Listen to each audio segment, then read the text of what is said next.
Welcome to the Inspirational Leaders series, a collection of short interviews with sharp, impactful people that I know and respect because the business world needs more refreshing people like them. And my name is Teresa Brazen. I am a leadership and executive coach. I work with design leaders and leadership teams, helping them to maximize and elevate the impact of design in their organizations. And today I have a very special guest, Zvika Krieger. He has an very interesting and compelling resume. He was the first ever director of responsible innovation at Meta and Facebook, also known as Facebook, executive committee member of the World Economic Forum, U.S. Department of State's first ever representative to Silicon Valley, senior strategist in the Office of the Secretary of Defense, where he worked on climate change, Middle East strategy, policy innovation, and emerging technology. And before that, he spent a decade as a journalist. So, what does someone with an array of impressive experiences like that do next? And that is some of what we're here to explore today. So today he is spending his time between three compelling missions. First of all, he's advising companies on responsible innovation strategies to anticipate and mitigate potential harm due to their products. He is also serving as the spiritual leader of a Jewish spiritual center in Berkeley called Chochmat HaLev, and he is very busy being a dad.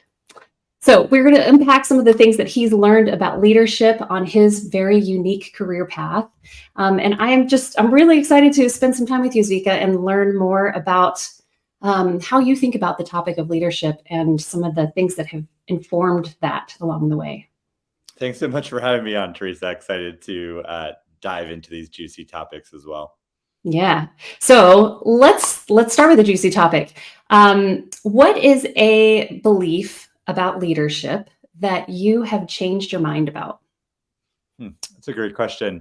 I would say, core to my being, both as a manager, as a leader, and everything I've done is, I'm a huge advocate for design thinking, human-centered design. I think that's actually where we first met, is when I was teaching human-centered design. I've taught at Stanford and at Berkeley and at Rhode Island School of Design. I brought design thinking to the US military, to the US State Department. Like, I'm a big evangelist for design thinking, and it's really like in my blood, in my bones. It's how I operate. It's how I view the world. It's like my go-to way for tackling challenges. And so in almost every leadership position I've had, I've baked that into the DNA of the teams that I've led. It's always, when we talk about my team's values, always up there, something like bias towards action, or when in doubt, try it out. And probably the most common phrase on almost every team that I've led is building the plane while flying it, right? That it's always like, we're going to figure this out. We're going to prototype, test, and iterate. And, the sort of phrase that that we always aspired to stay away from was analysis paralysis, and people on my team were always dreaded hearing me saying, I think you're stuck in analysis paralysis. Can you find a way to just get out there, do something, try it out, learn from it, and pivot based on what we learn? And so that was very much, and that is very much in line with the ethos of Silicon Valley and the place where I live. And so that was, I was definitely an evangelist. But when you ask about, what is an idea about leadership, something that I've changed my mind about, I had someone on my team that really made me think twice about the sort of religion of design thinking and human-centered design. And this person was a woman of color who worked in tech. And she was, very much on one of these teams where I had put these values forward. And we were a new team that was trying to do something new within a larger organization. And I said, okay, rather than spending months and months trying to develop all of these complex strategies and playbooks and blueprints, let's just get out into the company and just start doing things and start working with the teams that we were trying to work with and with the customers we were trying to support, and try it out and see what we can learn, and spend the first 6 months of our time just doing these little experiments, learning, very much in line with the gospel of design thinking. And everyone on my team really gravitated towards that and was really rocking and rolling in that approach, except I had this one woman on my team who just could not she was just not doing it, right? Like she was just constantly spending all of her time writing these very detailed playbooks and documents and strategies, and really resisted getting out into the world, into working with other teams, until she had everything perfectly mapped out. And it was coming up on our like 6-month performance evaluation, and I had to have a real come to Jesus talk with her around, you're really actually not accomplishing what we're setting out for the team. Like, you haven't done any experiments with our customers. You haven't really, you haven't done any of this design thinking, prototyping approach. And she said, I have to be honest with you. She says, your approach is very much rooted in white male privilege. She's like, I am, a woman of color.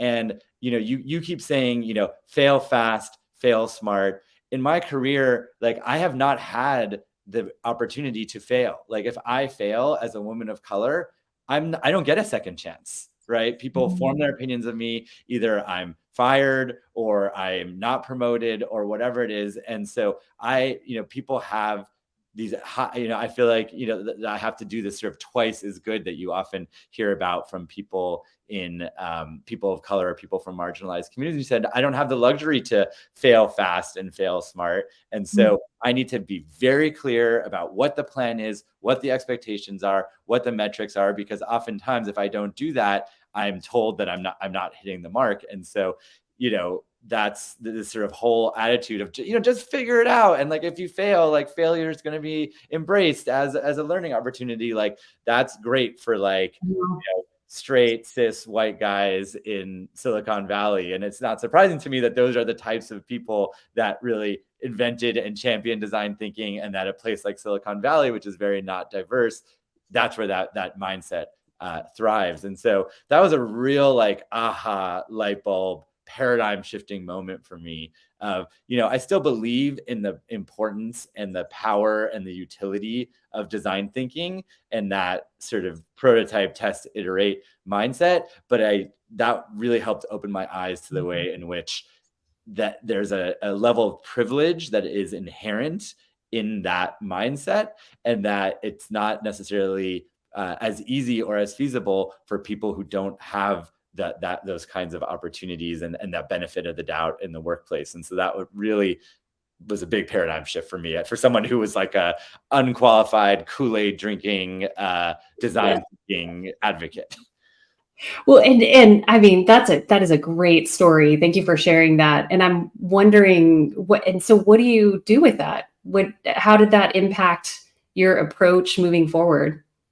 I think there's sort of, I wasn't, I didn't have like a sort of prepackaged, like, great, like now, like, here's what we're going to do. Like, I had to really iterate my own approach on, how do you solve for that? Because it was so ingrained in my worldview and so key to how I succeeded. And, I look back on my biggest successes in my professional life, and they really came from that mindset. And I was like, shit, like, I don't know, like, what is another way to operate? And I think that what it was is I kind of took like a two-pronged approach. One was making space on the team for other kinds of approaches, and recognizing that like design thinking and that sort of building the plane while flying it, when in doubt, try it out mindset is not the only way to get things done. And so maybe taking a more expansive view of working styles and creating more psychological safety for the people on my team who had spent their career not being able to do that, and finding ways to put in place structures to emphasize to them that, yes, you can take risks. Yes, you will get rewarded if you take a risk, and that if you do fail, you're not going to get penalized for that. And so putting in place structures that reassured them that they could actually lean into it. So I think it was a little bit of both approach. Great. So like making space for other approaches, but also reinforcing psychological safety so people could also try to explore that way of working too. Interesting. Because I think also, just because that mindset is so ingrained in Silicon Valley, I think that people on my team, in order to succeed, did need to be able to lean into that approach. And so even if I created space on my team for different approaches, if they wanted to succeed in that broader culture, helping them get to a place where they felt safe doing that, I think Mhm. ultimately served them as well. So I think it was important to do both things. Yeah. Wow. Okay. So we're on the topic of. I mean, I would call that kind of a challenge or a moment in your journey that was instructive. Are there any other challenges that you have faced that you would say, looking back, have turned you into a better leader? Yeah, I mean, I think that probably represents like a broader meta, no pun intended, meta challenge that that I've confronted on my journey to leadership, and or I'd say through leadership. And I think I actually really like. I think that realizing that not everybody wants to be managed in the way that I want to be managed, and not Mm. making assumptions that the way I operate is the way that other people operate. And Mm. I think probably the best way to illustrate that is, so I'm a very big fan of the Enneagram, the personality tests, or sort of the 9 different personality types, very popular here in the Bay. Someone on my team refers to it as corporate astrology, which I think is not a Not a far reach. not a knock for me because I love astrology too, but but I found it to be very helpful for someone like me as a manager and a leader to very concretely crystallize that different people have different personality types, different working styles, and that I, as a leader, need to be able to accommodate for and support people, meet people where they're at, rather than assuming that everybody operates like me. And so like a couple examples. So I'm an Enneagram 7, which is what's called the enthusiast. And one of the key personality traits of the enthusiast is that we're perennial optimists. And so I always saw that as like a superpower of mine, and I really love being an optimist, and it's really it's really good for my mental health to always be looking on the bright side, and I rarely get stressed out, and I rarely get demoralized or depressed because I'm always, I have the ability to always see the best in any situation. But I started getting this sort of back channel feedback from people on my team, especially through like the anonymous input from my performance evaluations, that people felt that like a lot of there are other personality types that don't have that trait and have the opposite trait, and they felt like I was tone deaf. They were like, doesn't he realize that like we're in a moment of crisis, or that things are Mm. not working out on the team, or he doesn't see any of the dysfunction or any of the problems, and that he's constantly focusing on like what's going well, or trying to paint everything in a rosy picture, and so it comes off as tone deaf. And so I realized, right, like I need to pivot to acknowledge what's not working, even though that's not my intuitive way of being in the world. It's important for Mhm. other people on my team to know that I see it and that I recognize it, even if I then do bring a dose of optimism of like, here's how we're going to solve it. To at least name what's not working felt really important. But I also think, another example is just like thinking about complementing from a strengths-based perspective, in that, the enthusiast is really good about like on idea generation, right? And they say the mantra of the Enneagram 7 is more, more, more. And so I'm just someone who has tons of ideas, and I want to do everything, and I want to do it all, and I want to do it now. And like saying no to like an exciting idea is one of the most painful things for me as an Enneagram 7. And I realized that some people, other 7s or people like that, love working for me or love working with me because they're like, oh my God, this is so fun. There's so much vision. There's so much creativity. There's so many things that we can explore. But there are a lot of people who get really stressed out by that all of the above approach to Mhm. strategy. And so I've had to complement, first of all, I've tried to deepen my own skills in prioritization and strategy, in terms of being able to balance priorities and establish priorities and sequence things, but also to build teams and to build people around me who have those strengths, who can complement me, and realize that, this is what I really do well. And let me surround myself with other people who have complementary skills to be able to do those things Mhm. well too.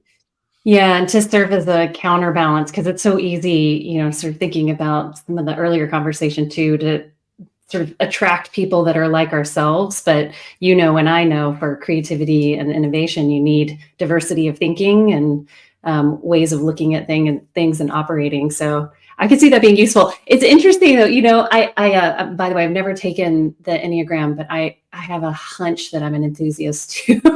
Since you were describing yourself, I was like, oh yeah, I know that. Welcome to the team. But it's interesting. I've been studying neuroscience, getting certified in neuroscience, and there's some work around personality, and there's a little in the neuroscience community. I would say mixed perspective about personality tests, because one of the dangers is that they imply that we're fixed, and that people's personalities actually change every day throughout the day. Though there are certainly certain aspects of our personalities that are pretty strong and stay with us, but from a neuroscience perspective, they're interested in like plasticity. And so I think about that with those. On one hand, they're great tools because it's kind of a shortcut to like, oh, that's how you operate. That's really helpful for me to know, and like you need different things than I do, to your point. But then also like not holding it as gospel, because Absolutely. Yeah. And I think it's less about, it's important to resist the temptation to pigeonhole people. yeah. And more, to me, I see it more as an empathy tool, like as a reminder that, Mhm. that people think differently and think differently in lots of different ways. Yeah. Well, okay. So we're talking about, and I really appreciate this like theme of, you said, not making assumptions about other people and really recognizing that people are different and flexing for that. And I know you've had some really interesting roles, some of which I am sure an important part of your role was inspiring people towards something that may not even have been like a natural innate motivation in the organization. Like, I think about responsible innovation, and businesses are largely pulled in the direction of economics. And then you're looking at ethics and responsibility. And so I'm curious about what you have learned about inspiring people and all kinds of people toward a mission and vision or vision. And in particular, when that mission or vision isn't what would naturally probably occur in that environment. Do you get where I'm going? Yeah, absolutely. Yeah. Yeah. I think there's so many different ways I could answer that question. I think, specifically on the topic of responsible innovation and, how to inspire people. I think there's a few different ways to think about it. One is, I do think it's important, especially when working in a for-profit company, to tie those kinds of efforts to the bottom line, right? Like, what is the, like what do customers want, right? And that this isn't just about ESG or social impact and just being like a good corporate citizen. Like that'll get you to a certain place within the company, but I think that when you're having real trade-offs in terms of how do you move products in a certain direction, you really need to frame things in that this is what customers want, or this is what government regulation is moving in this direction, and we need to get out ahead of it. Or if we don't demonstrate leadership, then we're going to get regulated in a way that doesn't serve us. And so, tying things to the bottom line, I think, is really important. I also think something that has been really interesting to me, both in my time at Meta and also with the companies that I've been working with since then, is companies really actually do care about employee satisfaction. And especially now when there's a real war for talent, companies are seeing, especially with millennials, and now millennials are starting to get into more senior ranks of the workforce, that being mission driven and feeling that we're having a positive impact in the world is actually a big reason why people choose certain jobs and then choose to stay in certain jobs. And there's a lot of research behind that.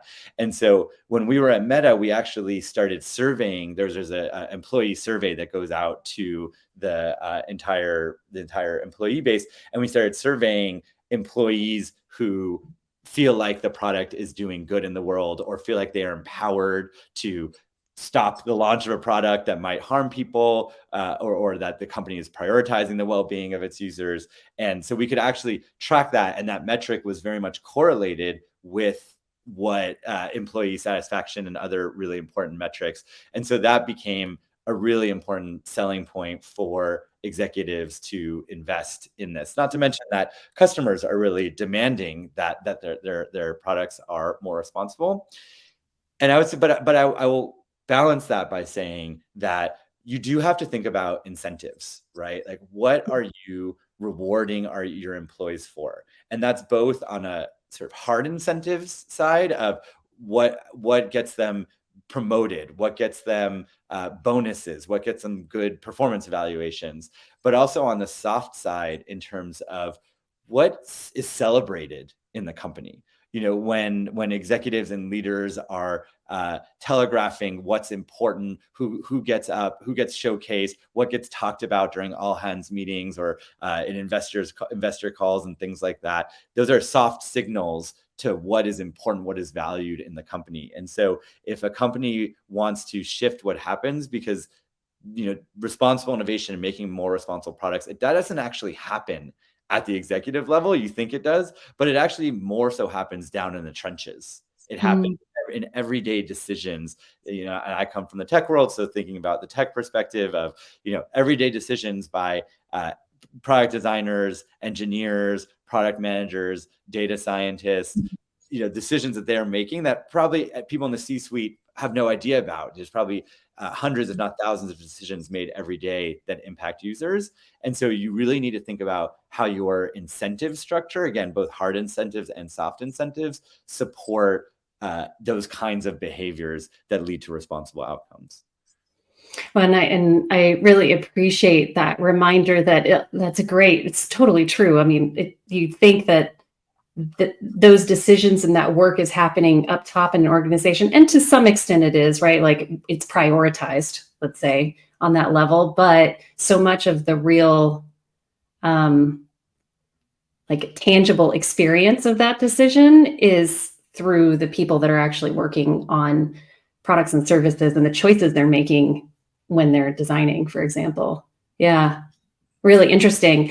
Well, let's end with a just sort of meta question about leadership. And if it makes sense, I'm thinking about in your intro when I was saying you have 3 important missions, right? Your work on responsible innovation, your work as a spiritual leader, and being a dad. And I imagine there's some like aspect of leadership that goes across all of that.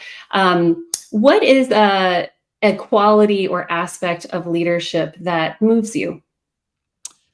Yeah. Oh, that's a great question. I mean, I think that people look at my career trajectory and they're just like, what is the through line? Like, you've worked in so many different sectors on so many different topics. And I say, the common thread between everything that I do, well, I mean, first of all, the common thread is that, social impact, and like, what do I think is really going to have the biggest impact on society and the issues that I really care about. That's my driving force.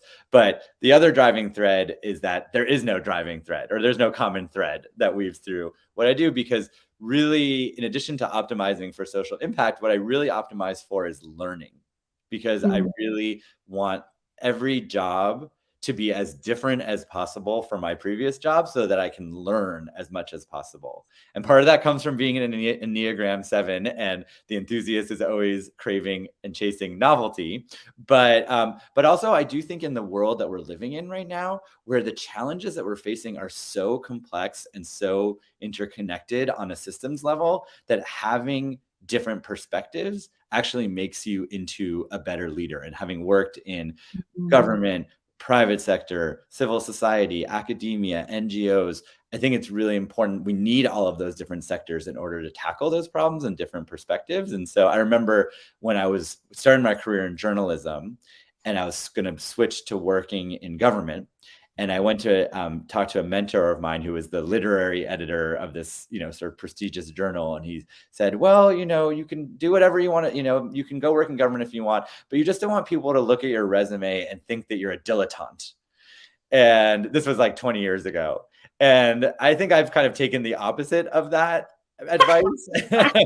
And I think that this person was like, from a very different generation, where it's like you pick one field and you just do that for your whole career. And I just think the world that we're living in right now is not is not conducive to that. And so, and I think that it's actually an asset. And I hire people who have a diversity of experiences. I really try to optimize for that. And it's been really nourishing for me. And I think good for my career and also good for my leadership to optimize for that as well. Mhm.